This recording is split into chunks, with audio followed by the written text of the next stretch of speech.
Imagine it's 1937 and there is no March Madness. No buzzer beaters, no overtime miracles, no Davids beating Goliaths.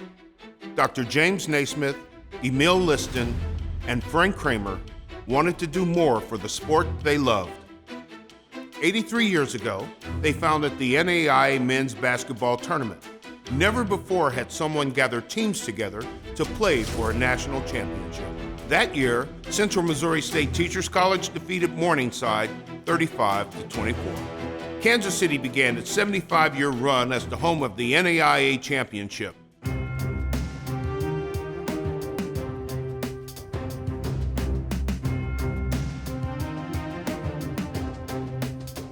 Buzzers beaten, champions crowned, and memories made. The NAIA tournament has become a cherished annual tradition for basketball lovers across the nation. We're very fortunate to have James Naismith, the founder of basketball, as one of the founders of the NAIA. He decided that as Municipal Auditorium came online in 1936, they needed to start a basketball tournament in that building. Kansas City is the heart of college basketball. More Final Fours have been played in that building, 9, than any building in the country. That's what makes having the NAIA so special downtown at Municipal Auditorium. Over the decades, the tournament has produced generations of die-hard fans that flock to Kansas City.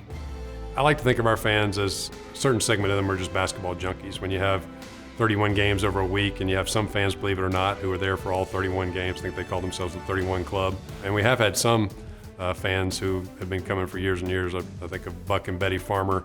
They attended the tournament for 60 plus straight years. And not only did they attend the tournament those consecutive years, they never missed a game. I think this is one of the greatest tournaments in the United States because of the small colleges that come here from all over the country.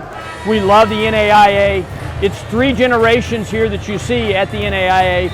We retired from our jobs here in Kansas City, 10 years ago, and moved to Iowa to be near grandchildren.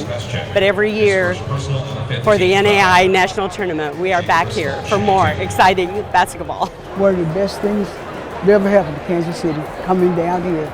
But you don't have to be a die-hard hoops fan to appreciate all the amazing moments the tournament has brought us over the years. It's not an NAIA tournament without a buzzer-beating championship game that goes to overtime. My favorite #1 memory and moment was in 2007, the 4 overtime game that Concordia beat top-seeded Robert Morris of Chicago.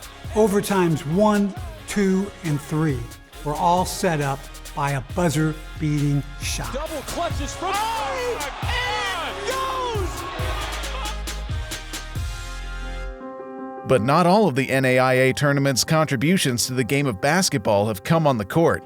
In the 40s, the NAIA tournament became the first to feature a black student athlete, Clarence Walker of Indiana State. John Wooden, he was coaching at Indiana State at the time, and they were part of the NAIA, and so Coach Wooden had an African-American student on his team. When he qualified for the NAIA tournament, Coach Wooden said, well, if Clarence can't participate, then I'm not going to bring my team.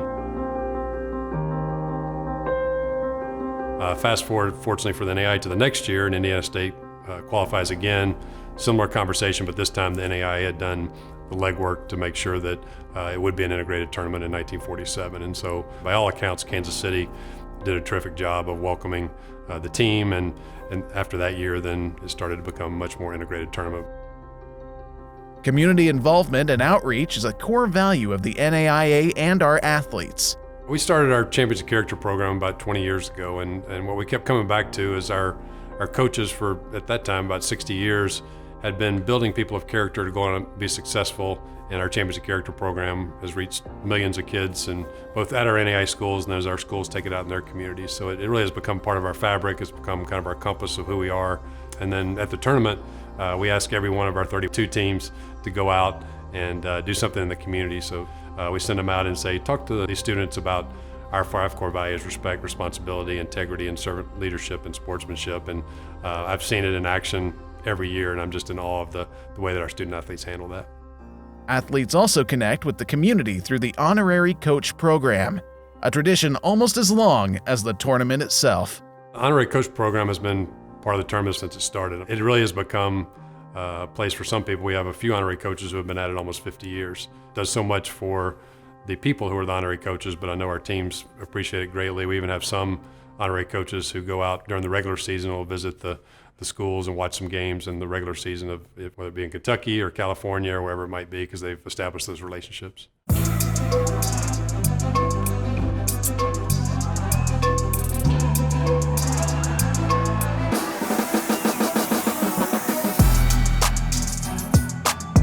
Today, as with all great traditions, the NAIA tournament is evolving for the future, with format changes aimed at making the next generation of hoops fans NAIA fans. I think the future is going to be interesting with this new change. Even though there's 64, not 32, but to be one of those 16 is going to be pretty special. I think the future is still going to go on for another 80 years. 83 years of champions, heart-stopping action, creation of a tournament family and a legacy that is second to none. And we're only getting started.